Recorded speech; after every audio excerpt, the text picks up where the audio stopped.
بسم اللہ الرحمن الرحیم۔ السلام علیکم۔ میں ڈاکٹر شاہد رضا آپ کو ویلکم کہتا ہوں۔ آج ہم موٹیویشن کے بارے میں دیکھیں گے۔ سائیکالوجی کے حوالے سے ایک بہت ہی زبردست ٹاپک ہے۔ موٹیویشن کیا ہے، اس کی ٹائپس کیا ہیں، ہم کس طریقے سے موٹیویٹ ہو سکتے ہیں، اور ایک ٹیچر کے لیے کتنا ضروری ہے اس کو جاننا کہ وہ اسٹوڈنٹس میں جب پڑھا رہا ہوتا ہے تو ان کو بہتر طور پر موٹیویٹ کر سکے، اور اس کے فائدے کیا ہیں۔ موٹیویشن بیسیکلی وہ انسان کا اندرونی ایک قوت ہے، اردو میں اگر ہم کہیں کہ جو کسی بھی اسٹوڈنٹ کو لرننگ کی طرف مائل کرتی ہے۔ یعنی یہ وہ قوت ہے جو آپ کو کسی کام کے کرنے کی طرف جو ہے وہ آپ کو لے کے جاتی ہے، تیار کرتی ہے، اور اس کوشش کو، یہ جو ایفرٹ ہو رہی ہوتی ہے اس طرف جانے کو، کسی کام کے کرنے کی طرف، اس کی طرف آمادہ کرتی ہے اور پرسسٹنس پیدا کرتی ہے، اور اس کے بعد کوئی بھی فرد جو ہے بہترین طرح سے کام کرتا ہے۔ موٹیویشن کے بغیر آپ جانتے ہیں کہ کوئی کام بھی نہیں ہوتا، اور خاص طور پر اگر ہم ٹیچنگ کی بات کریں، لرننگ کی بات کریں، تو وہ اس طریقے سے نہیں ہوتی جتنا آپ موٹیویٹ ہو کے کام کرتے ہیں۔ تو اس لیے اس کا جاننا بہت ہی زیادہ ضروری ہے۔ موٹیویشن کا ٹیچنگ لرننگ کے ساتھ کیا تعلق ہے، اس کو ہم مختصراً دیکھتے ہیں۔ دیکھیے، ٹیچنگ کی اگر بات کریں تو ٹیچنگ صرف معلومات یا انفارمیشن پرووائڈ کرنے کا نام نہیں ہے، بلکہ لرنر کے اندر سیکھنے کی خواہش کو پیدا کرنا مقصد ہوتا ہے۔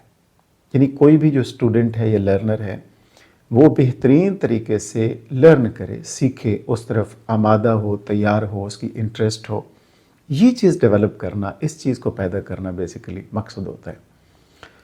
اور جب ایک ٹیچر اسٹوڈنٹ کی موٹیویشن کو سمجھتا ہے، اس کے مطابق اسے آگے بڑھاتا ہے، تو اس کی بہت زیادہ اس کے بینیفٹ آپ کو نظر آتے ہیں۔ سب سے پہلے تو اٹینشن جو ہے وہ بہتر ہوتی ہے۔ یعنی بہتر طرح اگر موٹیویٹ ہوگا اسٹوڈنٹ تو بہتر طور پر اٹینشن کے ساتھ کام کر سکے گا، توجہ زیادہ دے سکے گا، اور انگیجمنٹ جو ہے وہ زیادہ بڑھے گی۔ یعنی وہ زیادہ انگیج رہ سکتا ہے کسی کام کو سیکھنے میں۔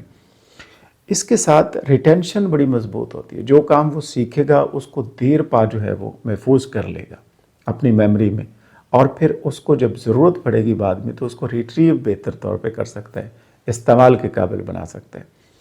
اور پھر اس کی ایکڈیمک پرفارمنس جو ہے کسی بھی اسٹوڈنٹ کی، لرنر کی جو ہے، وہ سب سے بہترین ہوتی ہے اگر وہ موٹیویٹ ہوتا ہے۔ تو یہ تو اس کے فائدے ہیں۔ اب ہم کچھ ٹائپس کی بات کرتے ہیں۔ ایک اس کی ٹائپ ہے جسے اندرونی موٹیویشن کہتے ہیں، یعنی انٹرنسک موٹیویشن یا انٹرنل موٹیویشن، جو آپ کے اندر کا جذبہ ہوتا ہے، آپ کا خود دل کر رہا ہوتا ہے کسی کام کو کرنے کے لیے۔ آپ کسی بیرونی فیکٹر کے حوالے سے کام نہیں کر رہے ہوتے، بلکہ آپ خود چاہتے ہیں کہ آپ اس چیز کو کریں، اس کام کو کریں، سیکھیں۔ یہ جو اندر کا جذبہ ہے آپ کو، جو موٹیویٹ کرتا ہے آپ کو کسی کام کرنے کے لیے، دیٹ از کالڈ انٹرنسک اور انٹرنل موٹیویشن۔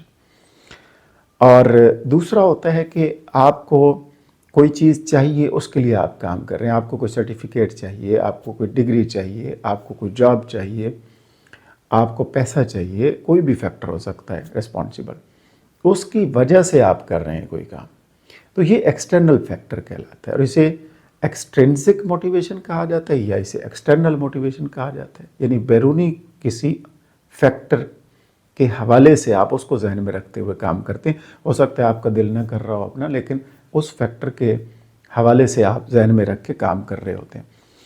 تو جو انٹرنسک موٹیویشن ہوتی ہے، اندرونی جذبہ آپ کا اپنا ہے، اس میں سیکھنے کا شوق ہوتا ہے کسی بھی اسٹوڈنٹ کو، اس میں تجسس، کیوریاسٹی ہوتی ہے، اس کے اندر خود کو بہتر بنانے کی خواہش ہوتی ہے، جس کے پاس انٹرنسک موٹیویشن ہے۔